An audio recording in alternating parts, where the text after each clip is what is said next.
ताज्या बातम्यांसाठी पाहत रहा तीचा 5, 6, 7 स्टार्ट.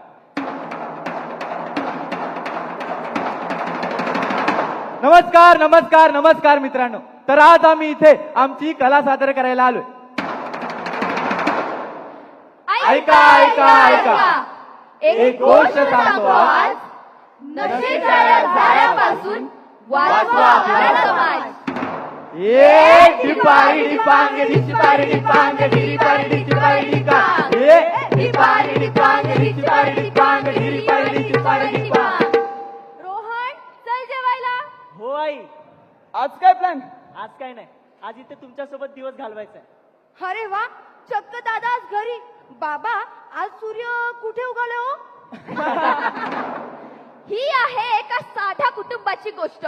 एक मुलगा ज्याच्याकडे प्रेम होतं, कुटुंब होतं आणि स्वप्न होती, पण कधी कधी चुकीची संगत आणि एकदा करून बघ ही सुरुवात आयुष्याची दिशा बदलते. आपली यारी लय भन्नाट हाय. आपली यारी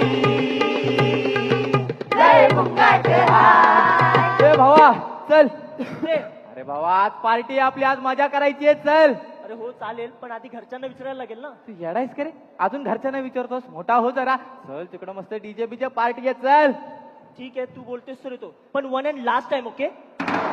मैं जिंदगी का साथ निभाता चला गया और फिर को निभाता चला गया. मैं जिंदगी का साथ निभाता चला गया और फिर को कम ऑन रोहन. रोहन अरे ब्रो एकदा ट्राय कर. घे. नाही रे, मला नकोय. आई बाबांना समजलं तर? आई बाबा अरे किती घरच्यांचा विचार करतोस रे तू. घे. अरे बाबा एक घोट घेतलास ना टेन्शन अख्खं गुल होऊन जाईल. घे तू घे. ट्राय नाही, कर. नाही, नको, नको. अरे घे रे मर्दबान. चल. आता बरं वाटतंय मला. Very good handsome. ट्राय दिस नाउ. तू म्हणतेस तर हे पण ट्राय करतो.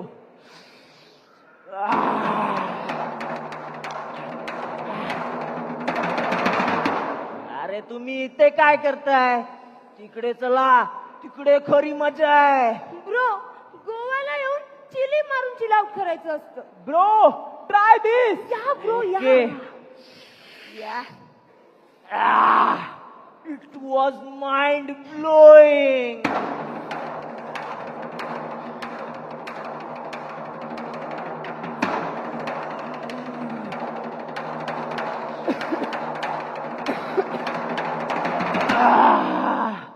आता बरं वाटतंय मला. आणि इथेच चुकतो तरुण. एक घोट घेतल्याने सुरू झालेला हा प्रवास अगदी आयुष्याच्या शेवटाकडे जाऊन पोहोचतो. दारूची नशा, सिगारेटचा धूर, आयुष्य निघालंय स्वतःपासून दूर. गुटखा, ड्रग्ज आणि दारूचा घोट, आयुष्याच्या पटावर पडली मोठी चूक. कूल दिसण्याच्या नादात रोहन आता एकाच वेळी दारू, ड्रग्ज आणि अंमली पदार्थांच्या भयंकर विळखात अडकला होता. मजा म्हणून सुरू झालेली ही नशा आता त्याची गरज बनली होती आणि हेच त्याच्या विनाशाचं पहिलं पाऊल ठरलं. हिरवा निसर्ग हा भोवतीने, जीवन सफर करा मस्तीने, मन सरगम छेडारे, जीवनाचे गीत गारे, तुझ गारे, तुझ गारे. अगं ए, तुझ्या बापाने तरी कापला होता का असा कांदा? काय ग? तुम्ही पेपर वाचाव का? रोहन एवढा उशीर का झाला? ए आई, मी तुला 1000 वेळा सांगितलंय मला प्रश्न विचारत जाऊ नको म्हणून. अरे सोन्या, मी तुझ्या काळजीपोटी विचारते ना हे सगळं. अरे मला कोणाची गरज नाहीये. दादा तू असं का वागतोय? तू बदललास दादा. ए तू गप्प बस, मी परत तिकडे चाललोय. कुटुंब हरवलं, मित्र हरवले, स्वप्न हरवली आणि शेवटी स्वतःलाच हरवलं.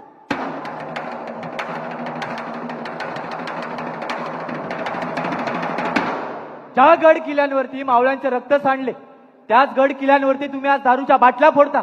छत्रपती शिवाजी महाराज त्यांनाही व्यसन होतं स्वराज्य निर्माण करण्याचं, आणि तुमचं हे आजकालचं व्यसन फार वाईट. भगत सिंह, उन्हें भी नशा था स्वतंत्रता का.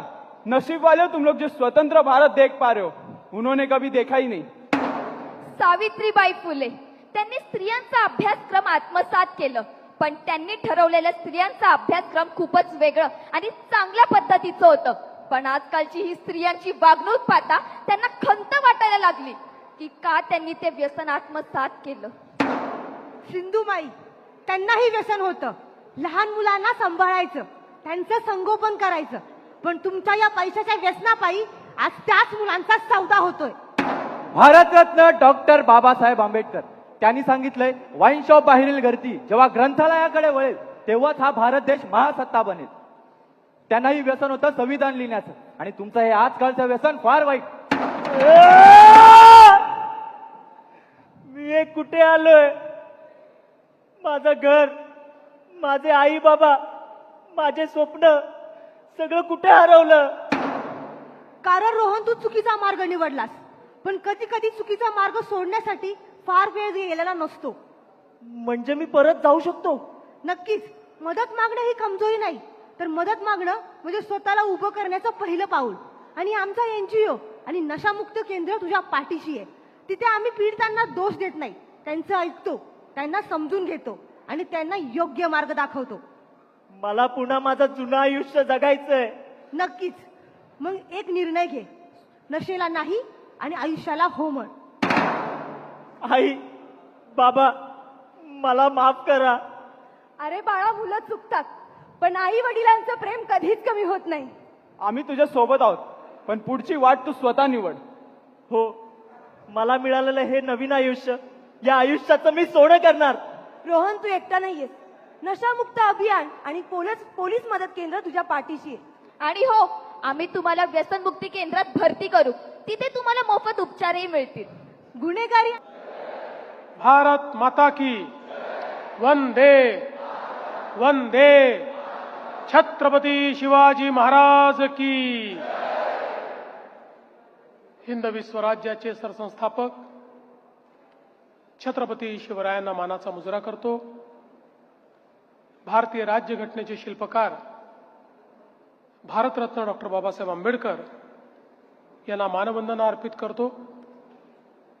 नशामुक्त नवी मुंबई या कार्यक्रमाच्या अंतर्गत नवी मुंबई पोलीस आयुक्तालयाने आयोजित केलेल्या कॅम्पस कनेक्ट या अतिशय उत्तम कार्यक्रमामध्ये मंचावर उपस्थित मंत्रिमंडळातील माझे सहकारी श्री गणेश नाईकजी, भरत शेठ गोगावलेजी, सर्व सन्माननीय आमदार, महापौर, पदाधिकारी, आपले पोलीस आयुक्त, विभागीय आयुक्त, महापालिका आयुक्त, सर्व वरिष्ठ अधिकारी आणि या ठिकाणी विशेष रूपाने उपस्थित असलेले माझे सर्व विद्यार्थी भगिनी बंधू, त्यांचे शिक्षक, मुख्याध्यापक, पालक आणि उपस्थित भगिनी आणि बंधूंनो, आज मला अतिशय समाधान आहे की नवी मुंबईमध्ये नशामुक्त नवी मुंबई अभियान या अंतर्गत एक अतिशय चांगला कार्यक्रम आपण घेतोय. आपल्या देशाचे प्रधानमंत्री माननीय नरेंद्र मोदीजी यांनी नशामुक्त भारत अभियान याची घोषणा केली आणि या घोषणेच्या अंतर्गत संपूर्ण भारतामध्ये ड्रग्सच्या विरुद्ध, नार्कोटिक्सच्या विरुद्ध आणि सर्व प्रकारच्या नशेच्या विरुद्ध एक मोठं युद्ध हे आपण पुकारलंय.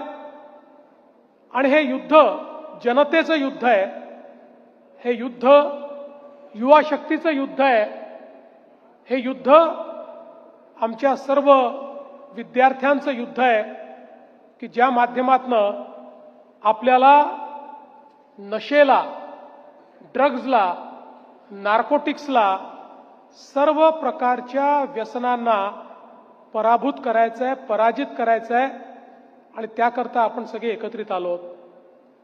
मित्रांनो, 2020 साली आपला भारत जगातला सर्वात युवा देश बनला.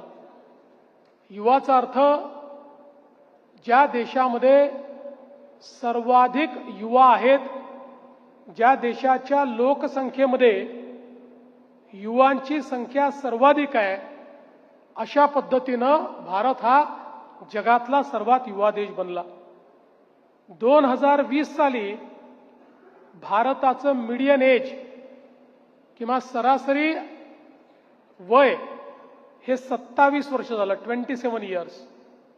त्याचवेळी आपण जर बघितलं तर चीनचं सरासरी वय 35 वर्ष, अमेरिकेचं सरासरी वय 38 वर्ष, ईस्टर्न युरोपचं सरासरी वय हे 45 वर्ष आणि वेस्टर्न युरोपचं सरासरी वय 41 वर्ष.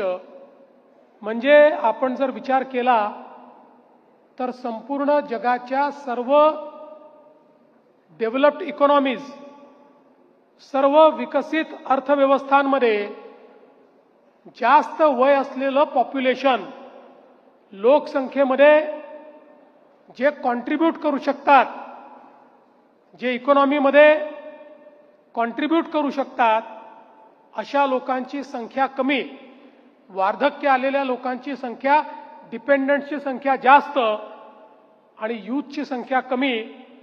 अशा पद्धतीनं जगाच्या लोकसंख्येची रचना झाली. पण त्याचवेळी भारताला एक अभूतपूर्व संधी मिळाली की जी संधी आपल्याला 2000 साली APJ अब्दुल कलाम साहेबांनी सांगितली होती.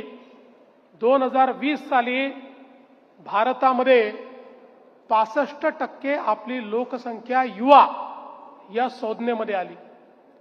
आणि आपण बघतोय की काय वेगानं भारताने आपली प्रगती सुरू केली.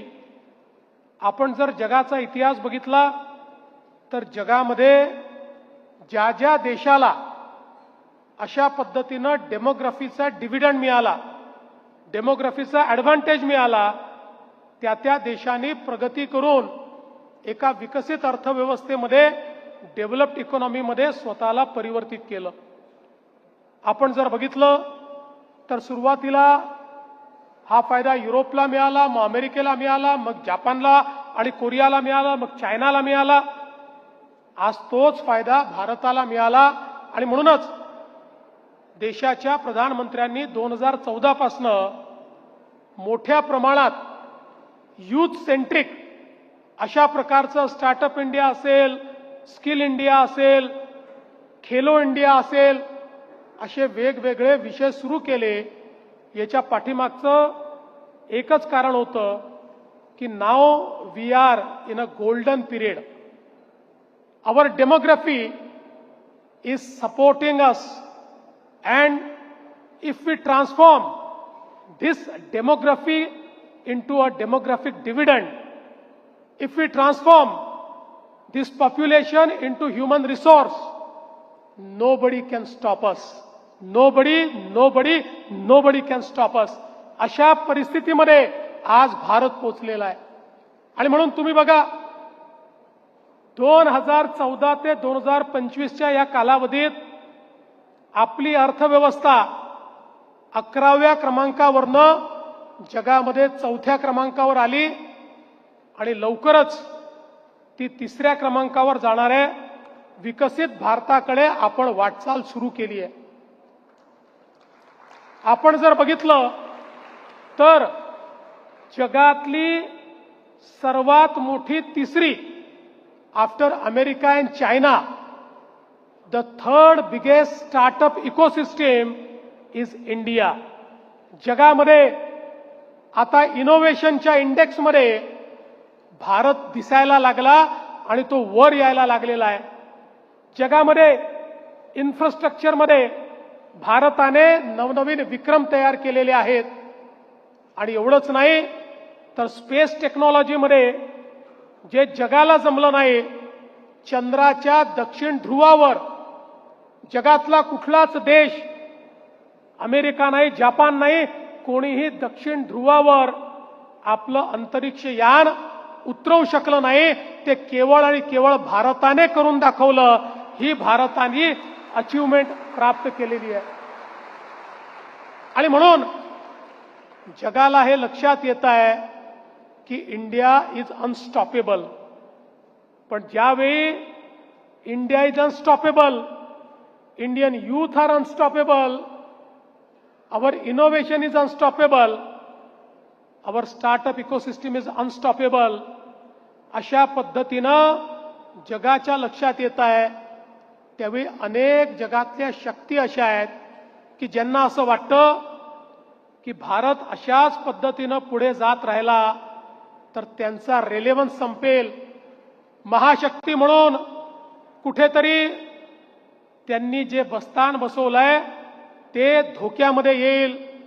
आपल्या शत्रूंना वाटतं की भारत असाच पुढे जात राहिला तर या भारताला थांबवता येणार नाही, याला कधीच पराजित करता येणार नाही. We are in a unique position now. आज भारताला मिलिटरीली हरवणं कठीण आहे, सैन्य कारवाईत हरवणं कठीण आहे. ऑपरेशन सिंदूरमध्ये भारताने दाखवलं, आम्ही पाकिस्तानमध्ये शिरून त्यांच्या सगळ्या मिलिटरी एअरफील्ड्स त्या ठिकाणी नेस्तनाबूत केल्या, पण आमच्यावर एक हल्ला देखील ते करू शकले नाहीत. संपूर्ण चायनीज इक्विपमेंट्स वापरून देखील ते स्वतःचा बचाव करू शकले नाहीत. आणि म्हणून जगाला हेही माहिती आहे की militarily India has become powerful. Bharat आज सामरिक शक्ती म्हणून देखील जगामध्ये आपलं स्थान तयार करतोय. आणि मग या भारताला रोखायचं कसं, याची घोडदौड रोखायची कशी, या भारताला त्या ठिकाणी थांबवायचं कसं, याच्या पाठीमागे एकच स्ट्रॅटेजी आपल्याला पाहायला मिळते. भारताची शक्ती असलेली ही युवा शक्ती, यूथ ऑफ इंडिया, या युवा शक्तीला थांबवा. आणि युवा शक्तीला थांबवायचं असेल तर काय केलं पाहिजे, तर एकच स्ट्रॅटेजी आहे. जर ही युवा शक्ती नशेखोर झाली, ही युवा शक्ती नशेच्या ड्रग्ज, नार्कोटिक, दारू, गुटखा अशा वेगवेगळ्या व्यसनांना जर ही कवटाळली गेली आणि व्यसनाधीन झाली तर they won't be able to stand up. 2-4 वर्षामध्ये जो तरुण जगामध्ये परिवर्तन करवण्याची ताकद ठेवतो त्याला ड्रग्सच्या आहारी न्या, तो स्वतःतही परिवर्तन घडवू शकणार नाही. अशा पद्धतीनं आमची संपूर्ण युवा शक्ती या ठिकाणी नेस्तनाबूत करण्याचा एक मोठं षडयंत्र चाललंय. आणि दुर्दैवाने आपल्या ही देशामध्ये पैशाची लालूच असलेले काही नालायक लोक या इकोसिस्टीमचा भाग बनतायत आणि आपल्याच देशाला पोखरायला निघाले आहेत. आणि म्हणून ही लढाई केवळ एका व्यक्तीची नाहीये, ही लढाई समाजाची लढाई आहे, ही लढाई आपल्या देशाची लढाई आहे. ही लढाई भारताला ज्या पद्धतीनं एक मजबूत देश म्हणून आपण तयार करण्याचा प्रयत्न करतो त्याची ही लढाई आहे. आणि म्हणून बंधू भगिनींनो, आज नशामुक्त भारत, नशामुक्त महाराष्ट्र, नशामुक्त नवी मुंबई हा केवळ नारा नाही, तुमच्या, माझ्या आणि आपल्या नंतरच्या, तुमच्याही नंतरच्या पिढीच्या अस्तित्वाची लढाई या ड्रगमुक्त लढाईच्या माध्यमातून लढण्याकरता आपण सगळे आलो. खरं म्हणजे आपण हा प्रश्न देखील विचारू शकता की आम्हालाच का सांगता, या सगळ्या लोकांवर कारवाई का करत नाही, हा देखील महत्वाचा प्रश्न आहे. पण या प्रश्नाची व्याप्ती जर आपण बघितली तर याला 360 डिग्री अप्रोच द्यावा लागेल. केवळ पोलिसांनी कारवाई करून चालणार नाही. आपल्याला सप्लाय साईड तर त्या ठिकाणी संपवावी लागेलच, पण डिमांड साईडला देखील वर्क करावं लागेल. एकीकडे यामध्ये जे लोक व्यवसाय करतायत त्या व्यावसायिकांवर आपल्याला कारवाई करावी लागेल. याचे इन्ग्रेडियंट ज्या ठिकाणी तयार होत आहेत त्या ठिकाणी आपल्याला कारवाई करावी लागेल. जिथनं याचं शिपमेंट होत आहे त्या ठिकाणी कारवाई करावी लागेल. याची सप्लाय चेन त्या ठिकाणी कारवाई करावी लागेल. ही सगळी कारवाई तर पोलीस असेल, फूड अँड ड्रग्ज विभाग असेल, आपला हेल्थ विभाग असेल, वेगवेगळे जे आपले विभाग आहेत या विभागांच्या माध्यमातून आपण करतो. पण त्यासोबत जोपर्यंत डिमांड साईडला आम्ही ही लढाई नेणार नाही, कारण आपल्याला माहिती आहे ड्रग्ज घेणारा व्यक्ती हा त्याचा असा अधीन होतो की तो जगामध्ये काही करून ते मिळवण्याचा प्रयत्न करतो, कुठल्याही पद्धतीचा अवलंब तो करतो. आणि म्हणून जोपर्यंत डिमांड साईडला ड्रग्सच्या प्रती जागृती होणार नाही आणि जोपर्यंत आमचा तरुण आमची तरुणी ड्रग्सला, नार्कोटिक्सला, सर्व प्रकारच्या व्यसनांना नाही म्हणणार नाही, थांबणार नाही, थांबवणार नाही, तोपर्यंत ही लढाई लढता येत नाही. आणि म्हणून एकीकडे डिटेरंट उभा करून या सगळ्यांवर कारवाई करायची आहे, दुसरीकडे तरुणाईमध्ये जागृती करायची आहे. आमची तरुणाई ड्रग्जला नाही म्हणणार आणि त्यासोबत दुर्दैवाने जे व्यसनाधीन झाले आहेत त्यांना आपल्याला मदत करायची आहे. त्यांच्या विरुद्ध आपल्याला त्या ठिकाणी कुठल्याही प्रकारे डिस्क्रिमिनेशन न करता हे लक्षात घ्यायचं आहे की यांना मदतीची आवश्यकता आहे. आणि म्हणून आज जसं आपण व्यसनमुक्ती केंद्र तयार केलंय, डी ॲडिक्शन सेंटर तयार केलंय, अशा डी ॲडिक्शन सेंटर पर्यंत त्यांना नेण्याचं काम करायचं आहे. कुठेही आपल्याला ड्रग्सची इकोसिस्टीम जर दिसली तर त्याची माहिती पोलिसांपर्यंत पोचवायची आहे. फर्मली आपल्याला त्याला नाही म्हणता आलं पाहिजे. या संदर्भात आपल्याला दृढतेनं पुढे जायचं आहे. It is not cool to do drugs, it is cool to say no to drugs, it is courageous to say no to drugs. Drugs करणारा हा त्या ठिकाणी शूर नाही आहे, तो वीर नाही आहे, तो घाबरट आहे, तो पळपुटा आहे, तो जीवनाच्या संघर्षापासून पळालेला आहे, तो जीवनाच्या संघर्षाला त्या ठिकाणी फेस करू शकत नाही. जो ड्रग्जला नाही म्हणू शकतो तोच जगाच्या संघर्षामध्ये त्या ठिकाणी उभा राहू शकतो. आणि म्हणून लक्षात ठेवा, ही लढाई तुम्हाला देखील लढायची आहे. प्रत्येक कॅम्पस आपल्या लढाईचं केंद्र आहे, प्रत्येक विद्यार्थी लढाईचा सैनिक आहे. छत्रपती शिवरायांनी ज्यावेळेस स्वराज्याची शपथ घेतली त्यावेळी मुठभर मावळे सोबत होते आणि समोर एक प्रचंड मोठं मोगली साम्राज्य होतं, ज्या साम्राज्याकडे लाखो लाखो सैनिक होते, हजारो कोटीची मालमत्ता होती, अस्त्र होते, शस्त्र होते, घोडे होते, हत्ती होते, सर्व प्रकारची सोय होती. पण त्याच वेळी छत्रपती शिवरायांनी हा निर्णय केला, देव, देश आणि धर्मासाठी या ठिकाणी स्वराज्याची निर्मिती करायची आहे. आणि मुठभर मावळ्यांनी ज्या दिवशी ठरवलं त्या दिवशी छत्रपती शिवरायांच्या नेतृत्वातली लढाई ते जिंकले आणि स्वराज्याची स्थापना करून दाखवली.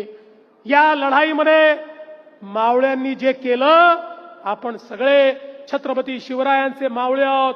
जे मावळ्यांनी केलं तेच ड्रग्ज विरोधी लढाईमध्ये तुम्हाला सर्वांना करायचं आहे. हे स्वराज्य आता जे स्थापित करायचं आहे, हे स्वराज्य ड्रग्सच्या विरुद्ध, हे स्वराज्य तुम्हाला मोकळा श्वास घेता यावा, तुम्हाला व्यसनमुक्त जगता यावं, याकरता हे स्वराज्य आपल्याला त्या ठिकाणी प्राप्त करायचं आहे. तुम्ही बघा, नुकतेच कॉमनवेल्थ गेम्स झाले, 39 पदकं ही आपल्या भारताने त्या ठिकाणी मिळवली आणि वेगवेगळ्या पद्धतीनं वेगवेगळ्या खेळांमध्ये आपल्या तरुणाईने, आता आपण जर बघितलं बुद्धिबळामध्ये इंटरनॅशनल चॅम्पियन आपला, बॅडमिंटनमध्ये इंटरनॅशनल चॅम्पियन आपली, टेबल टेनिसमध्ये इंटरनॅशनल चॅम्पियन आपल्याकडे, आत्ताच हॉकीमध्ये ज्या पद्धतीनं आपण त्या ठिकाणी पाकिस्तानला धूळ चारली, आज आमची तरुणाई मैदानात उतरली तर सर्व प्रकारे त्या ठिकाणी यशस्वी होते आहे. पण मैदान जर सोडलं तर तुम्ही जीवनामध्ये काहीच करू शकणार नाही.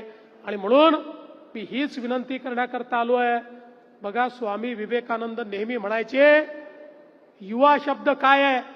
स्वामीजी म्हणायचे, युवा शब्दाला जर तुम्ही उलट केलं तर वायू शब्द बनतो. आणि वायू कसा असतो? हा वायू जर चक्रीवादळासारखा आला तर तो समाजाला उद्ध्वस्त करतो. तो दिशाहीन झाला तर तो संपूर्ण त्या ठिकाणी मानव जातीला नेस्तनाबूत करतो. घराच्या घर तो उद्ध्वस्त करतो. पण तोच वायू हा जर ऑक्सिजन झाला, ऑक्सिजन, तर आपल्याला प्रत्येकाला जगण्याकरता तो वायू ऑक्सिजनच्या रूपानं आपल्याला जगवतो. हा युवाही असाच आहे. हा युवा जर पथभ्रष्ट झाला, याची दिशा जर बदलली, तर हा युवा समाजाला उद्ध्वस्त करतो. पण जो युवा योग्य दिशेने जातो तो युवा मात्र समाजाकरता ऑक्सिजनचं काम करतो, समाजाला जगवण्याचं काम करतो. समाजाला जगवणारे युवा आपल्याला हवे आहेत. समाजाला जगवणारी व्यवस्था आपल्याला हवी आहे. आपल्या देशामध्ये ही जी संधी आपल्याला आली आहे, त्या संधीचा फायदा घेऊन येणाऱ्या पिढ्यांकरता विकसित भारत आणि विकसित महाराष्ट्र तयार करण्याकरता आपली लढाई सुरू आहे. आणि म्हणून तुमची मदत महत्वाची आहे. तुम्हाला यामध्ये सैनिक म्हणून उतरायचं आहे आणि तुमची मदत मिळाली, मला विश्वास आहे पुढचे काही वर्ष लढाई लढावी लागेल, पण अंतिम विजय हा आपलाच या लढाईमध्ये होईल. Drugs will be defeated and we will win. आम्ही जिंकू, आपण जिंकू, तुम्ही सगळे जिंकाल. ही ताकद तुमच्या एकीची आहे, ही ताकद तुमची सर्वांची आहे. आणि म्हणून मला सांगा, तुम्ही सगळे लोक या ठिकाणी लढाईमध्ये सोबत आहात का? अरे एवढ्याशा आवाजाने काय फायदा आहे? प्रत्येक जण सांगा, तुम्ही लढाईमध्ये सोबत आहात? तुम्ही आहात? तुम्ही आहात? तुम्ही आहात? तुम्ही आहात? जर तुम्ही सगळे सोबत आहात तर मी तुम्हाला शब्द देतो, आम्ही कुठे मागे हटणार नाही. जोपर्यंत यातल्या एकेकाला नेस्तनाबूत करत नाही, आम्ही देखील थांबणार नाही. पोलीस विभाग असेल, शासन असेल, आपल्या सगळ्या महानगरपालिका असतील, आपली व्यवस्था असेल, या सगळ्या व्यवस्था मैदानामध्ये उतरून तुमच्या माध्यमातून आपण या व्यसनांना पराभूत करून दाखवू. आणि तुमच्या आणि माझ्या मनामधला सुजलाम सुफलाम भारत हा आपण तयार केल्याशिवाय थांबणार नाही, हा विश्वास या ठिकाणी व्यक्त करतो. आपल्या सगळ्यांचं मनापासून अभिनंदन करतो. पोस्टर आणि रील्समध्ये ज्यांनी उत्तम कार्य केलं त्यांचं अभिनंदन करतो. आणि आपल्या सर्वांना विनंती करतो, आज माझ्यासोबत तुम्हाला एक शपथ घ्यायची आहे. एक लक्षात ठेवा, शपथ लेना तो आसान है पर शपथ निभाना बहुत कठिन है. जब हम शपथ लेते हैं तो ये शपथ केवल कोई शब्द नहीं होता, ये अपने आप से एक वादा होता है. ये अपने जमीर के साथ, अपनी आत्मा के साथ किया हुआ वादा होता है. इसलिए शपथ लेते समय याद रखना, दुनिया से तो झूठ बोल लेना, लेकिन अपनी आत्मा के साथ और अपने जमीर के साथ आप झूठ नहीं बोल सकते.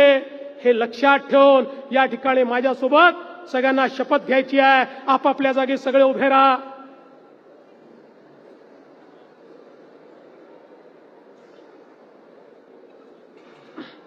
एक हात आपल्या हृदयावर ठेवा आणि प्रतिज्ञा घ्या, आम्ही या राष्ट्राचे विद्यार्थी आणि युवा आज गंभीरपणे अंमली पदार्थ मुक्त जीवन जगण्याची शपथ घेतो. आम्ही स्वतःला, आपल्या कुटुंबाला आणि आपल्या मित्रमैत्रिणींना कोणत्याही प्रकारच्या अंमली पदार्थाच्या व्यसनापासून दूर ठेवण्याचे वचन देतो. आमच्या परिसरात अंमली पदार्थाचा वापर किंवा त्याची विक्री आम्ही कोणत्याही परिस्थितीत सहन करणार नाही. अंमली पदार्थ मुक्त, सुरक्षित आणि निरोगी शैक्षणिक परिसर उभारण्यासाठी आम्ही आमच्या क्षमतेनुसार सर्वोत्परी प्रयत्न करू आणि अंमली पदार्थ मुक्त भारत घडवण्यासाठी सक्रिय योगदान देऊ. जय हिंद, जय महाराष्ट्र, भारत माता की, भारत माता की, भारत माता की.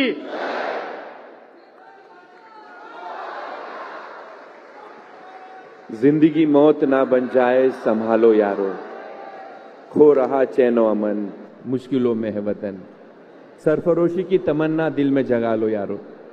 ही कळकळ शब्दामध्ये व्यक्त करणारं केवळ मुख्यमंत्री नव्हे तर एक पालकाचं ही कळकळ होती, ती तुमच्यापर्यंत पोहोचली. असं म्हणतात हरी के लाखो हात होते हैं. कॅम्पस कनेक्ट अभियान सुनियोजितरित्या पार पडताना अनेक व्यक्ती आणि संस्थांनी हातभार लावला. तुम्हा सर्व जनजीनं या अभियानाला दिलेला प्रतिसाद नवी मुंबई पोलिसांना अधिक काम करण्याचं बळ देऊन जाईल. आभार मानण्यासाठी मी सचिन गुंजाळ साहेबांना विनंती करतो आणि या कार्यक्रमाच्या स्मृती दीर्घकाळ नवी मुंबई पोलिसांच्या स्मरणात राहतीलच, त्या अधिक संस्मरणीय करण्यासाठी माननीय मुख्यमंत्री महोदय साइन बोर्डवर कॅम्पस कनेक्ट अभियानाच्या निमित्तानं I am happily addicted to हा संदेश लिहितील. विनंती आहे, कोणी जागा सोडू नका. पुढचा